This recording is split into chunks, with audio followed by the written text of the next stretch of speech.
غیب مصطفیٰ صلی اللہ تعالی علیہ وسلم، وہ رسول گرامی وقار صلی اللہ تعالی علیہ وسلم کے علم کے سمندر کے انتہا کو کون ناپ سکے؟ دینے والا خدا ہے، لینے والا رسول ہے۔ اللہ کے بہت سارے رازوں میں سے ایک راز علم غیب مصطفیٰ بھی ہے۔ رسول کریم صلی اللہ تعالی علیہ وسلم کو کتنا علم عطا ہوا، کتنا غیب جانتے تھے، یہ امت کا بحث کا موضوع نہیں ہے۔ بس ہمیں اتنا ہی یقین رکھ لینا چاہیے جو بریلی کے امام نے ہمیں یوں سکھایا ہے کہ سر عرش پر ہے تیری گزر، دل فرش پر ہے تیری نظر۔ یا رسول اللہ، سر عرش پر ہے تیری گزر، دل فرش پر ہے تیری نظر، ملکوت و ملک میں نہیں کوئی شے وہ جو تجھ پہ عیاں نہیں۔ حضور اکرم صلی اللہ تعالی علیہ وسلم کے دربار میں آپ کی نگاہ اثر میں کون سی ایسی چیز ہے جو مخفی ہے، جو چھپی ہوئی ہے؟ اور کوئی غیب کیا تم سے نہاں ہو بھلا؟ نہاں کہتے ہیں چھپی ہوئی چیز کو، پوشیدہ۔ اور کوئی غیب کیا تم سے نہاں ہو بھلا، جب نہ خدا ہی چھپا تم پہ کروڑوں درود۔ رسول گرامی وقار صلی اللہ تعالی علیہ وسلم کو اللہ تعالیٰ نے جو معجزے عطا کیے، ان معجزات میں سے ایک عظیم معجزہ آپ کا علم غیب بھی ہے۔ مجھے یہاں پر اس موضوع پر گفتگو اس لیے بھی کرنی ہے کہ زمانے کے گزرتے گزرتے کچھ اسلام میں ایسے خیالات بھی پنپنے لگے جنہوں نے حضور پاک صلی اللہ علیہ وسلم کے علم غیب کا سرے سے انکار کر دیا۔ اور بعض جماعتیں تو وہ ہیں جو غیب کو مانتی ہیں لیکن وہ ناپتی ہیں، اتنا تھا اور اتنا نہیں تھا۔ یہ سب بدعات ہیں، یہ سب نئی ایجاد کی ہوئی چیزیں ہیں۔ فرقے میں نئی تعلیمات آئی کہ رسول پاک صلی اللہ تعالی علیہ وسلم کو اتنا غیب تھا، اتنا غیب تھا۔ پہلی بات تو یہ ہے کہ ان کے علم کو جج کون کرے جو ان سے بڑا عالم ہو؟ کیا کوئی امتی اپنے رسول کے علم کو ناپ سکتا ہے؟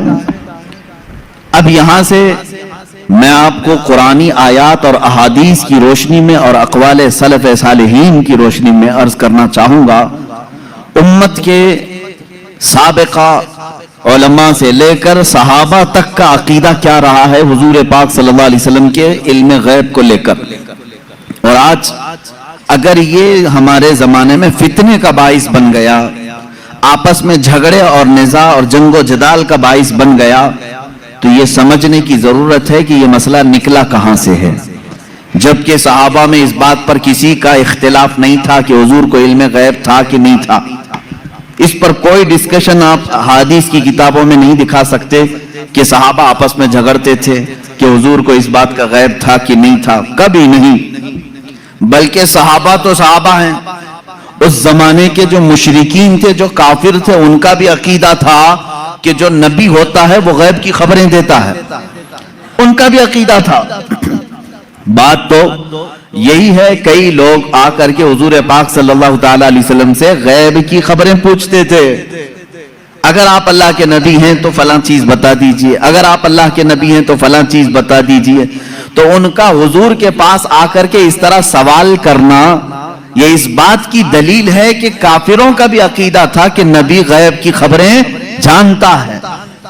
صحابہ کی تو بات چھوڑیں، صحابہ میں تو کبھی یہ بات ڈسکشن میں آئی نہیں، لیکن 14 صدیوں کے بعد امت اس حال سے گزر رہی ہے کہ ان میں بھی کچھ بنام علماء ایسے لوگ آئے جنہوں نے باضابطہ فرقوں کی بنیاد رکھی اور کتابوں میں لکھ مارا رسول پاک صلی اللہ تعالی علیہ وسلم کو پیٹ پیچھے کی خبر نہیں تھی، یا دیوار پیچھے کا علم نہیں تھا۔